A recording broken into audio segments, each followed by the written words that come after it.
para os companheiros em casa. Um prazer estar de volta aos estúdios, finalmente, né? Para mim, a primeira vez.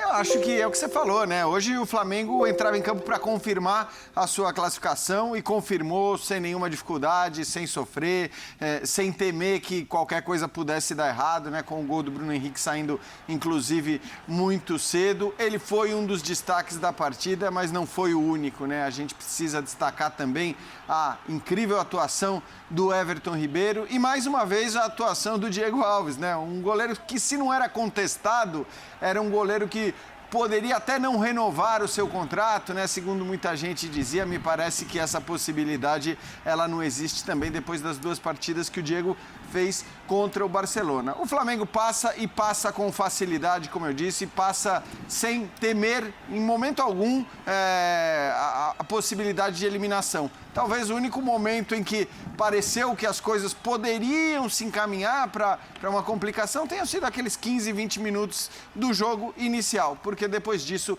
o roteiro foi um roteiro muito tranquilo para o Flamengo avançar para essa final, que coloca frente a frente os dois times que vêm nos últimos anos aí predominando e se destacando no futebol brasileiro. Tudo bem, Pedrão? Bem-vindo. Boa noite, Paulo, Jean, Vitor e Léo em casa, fã de esporte com a gente mais uma vez. Você falou em goleada, né? Mais uma goleada no placar agregado. Durante muito tempo a gente alimentou, talvez até, ou caiu naquele debate de que precisa saber sofrer, saber jogar Libertadores.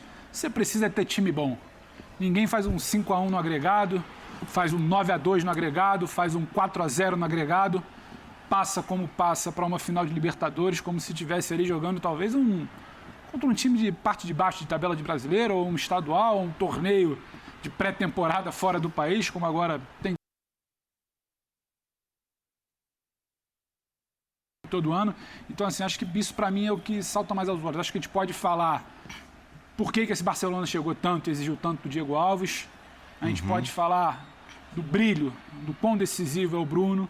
A gente pode falar da atuação do Everton Ribeiro. Uma série de situações a gente pode destacar, pontuar. Só que o que me chama muita atenção é como esse Flamengo de 2019 para cá começou a transformar situações que poderiam ser embaraçosas e muito mais tranquilas. 18 gols em 6 jogos de mata-mata, um avanço à final que não gera qualquer discussão, é muito mais o que pode ser feito, o que pode ser corrigido, mas uma vaga para lá de merecida e ninguém talvez nessa temporada, nessa edição de Libertadores, conseguiu construir. Ninguém talvez não, ninguém, porque está chegando agora o Flamengo invicto em mata-mata com 18 gols em 6 jogos, chegou à final com essas credenciais. Segunda final em 3 anos, Leonardo Bertozzi. Não é para qualquer um, não. Bem-vindo. Tudo bem, Paulo? Boa noite a você, companheiros, Jean, Pedro, Birner, fã do esporte. A Libertadores, que já foi uma competição super imprevisível, chegou a ter 10 finais com 20 times diferentes ali entre 2008 e 2017, já não é mais tanto. 4 finais são só 5 times diferentes, né?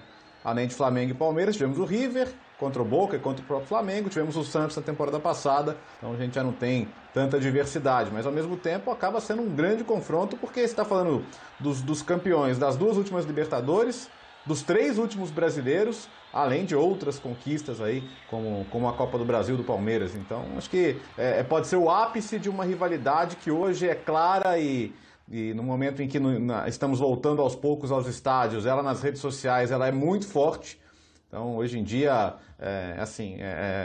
um seca o outro, um torce para que o ex-jogador do outro se dê mal. É uma coisa que, às vezes, extrapola até uma certa lógica, como acontece dentro do futebol. Mas a gente fica até tentado a já analisar mais a final do que o jogo de hoje, porque, de fato, se semana passada o confronto ficou com aquele gostinho de, o Flamengo perdeu a chance de já ir para lá classificado, ele demorou 18 minutos para ratificar isso, porque a partir do momento que fez 1-0, não teve mais história, né? O jogo continuou sendo franco, como o Flamengo não se incomodava que fosse, porque sabendo que os dois tivessem chances, a capacidade de desequilíbrio dos seus jogadores é maior, o que acabou se comprovando.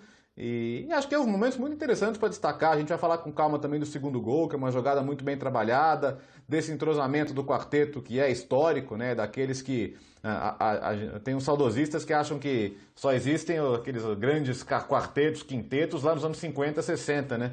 Mas pense daqui a 20, 30 anos, o que os mais velhinhos vão falar de eu vi o Flamengo de Arrascaeta, Bruno Henrique, Everton Ribeiro, Gabigol.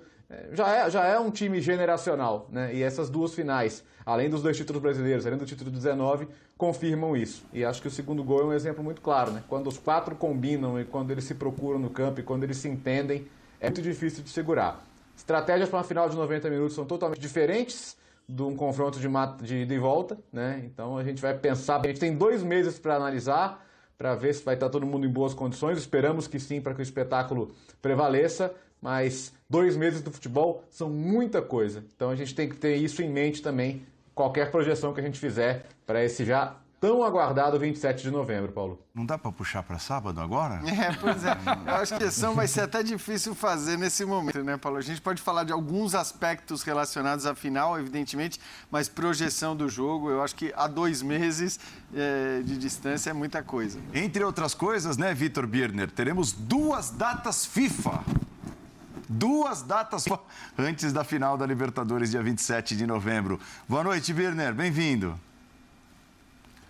Boa noite, Paulo, a você, ao Jean, ao Pedro, ao Léo, aos fãs do esporte.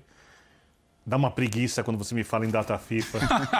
Você vai ter uma final de Libertadores e você tem no meio pedras no caminho dessas equipes. São pedras no caminho dessas equipes. Porque nenhum flamenguista, nenhum palmeirense, e acho que até os torcedores das outras equipes vão ter mais interesse nos jogos da seleção brasileira do que numa decisão histórica de Libertadores.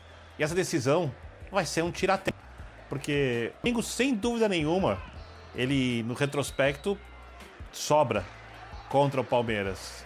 Então, a gente sabe qual é a melhor equipe, mas isso impede de projetar qualquer tipo de favoritismo. É um jogo só, é uma situação atípica. Como disse o Jean, os últimos campeões da Libertadores, né, os últimos campeões brasileiros, que o Palmeiras foi campeão antes do bicampeonato do Flamengo. E um jogo de Libertadores entre eles, uma partida só, torna todos esses feitos, que já são gigantes, ele sobrepõe esses feitos. Ele é o que vai ficar mais marcado dessa rivalidade. É uma assinatura na história, que não é um capítulo, é um livro na história, né? Porque quando você conta a história do confronto, você faz capítulos. O Campeonato Brasileiro, né? Aí um ganhou a Libertadores contra o outro ganhou a Libertadores de virada, épica. River até então o maior time do continente. E aí, de repente, eles se enfrentam. Né? Não é a mesma coisa, porque não é uma rivalidade fomentada há tanto tempo da mesma intensidade. Mas se a gente teve um Boca e River com uma super final por conta da rivalidade entre essas equipes, há alguns anos já, a maior rivalidade brasileira, e que não é nascida dentro das rivalidades estaduais, é disparadamente Palmeiras e Flamengo. E eles agora vão se enfrentar numa final de Libertadores. A gente fica ansioso até lá. Como disse o Jean, não dá para fazer nenhuma espécie de prospecção do jogo, porque tem bastante tempo, o Léo citou isso também. E para fechar, eu lamento que haja datas FIFA no meio desse caminho, o que pode até prejudicar um dos clubes. Ô Paulo, só para dar números para isso que o Birner estava falando, se a gente pegar os 3 últimos anos de competições, e evidentemente excluindo 2021 porque as competições não terminaram, e acho até que esse predomínio dos dois tende a acabar com a chegada do Atlético, na minha opinião, bem favorito para o título brasileiro nesse momento. Mas se a gente pegar os 3 últimos anos, a gente está falando de 9 grandes títulos disputados, né? Copa do Brasil, Campeonato Brasileiro e Libertadores. Perfeito. 3 edições de cada um. Desses 9, Flamengo e Palmeiras venceram 6.